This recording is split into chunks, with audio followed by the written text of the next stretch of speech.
Le cœur entièrement artificiel exposé pour la première fois à la CIFTIS a attiré beaucoup d'attention de la part des visiteurs.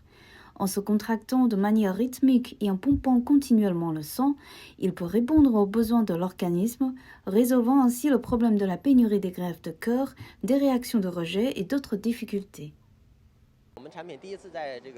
C'est la première fois que nos produits apparaissent en Chine et c'est aussi la première fois que nous participons à la CIFTIS. C'est une très bonne plateforme. J'espère que plus de gens connaîtront nos produits.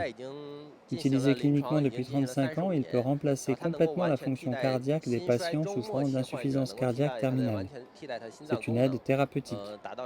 En effet, pour les patients souffrant d'insuffisance cardiaque terminale, l'objectif ultime de soins est la transplantation cardiaque. Mais il y a une pénurie de donneurs de cœur.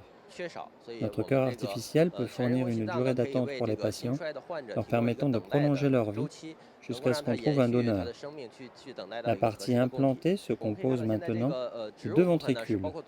Nous pouvons alimenter les ventricules à l'aide d'un système d'alimentation extracorporelle. Nous avons deux types d'équipements d'alimentation, l'un pour l'intérieur par exemple, pour les patients qui se rétablissent à l'hôpital ou à la maison.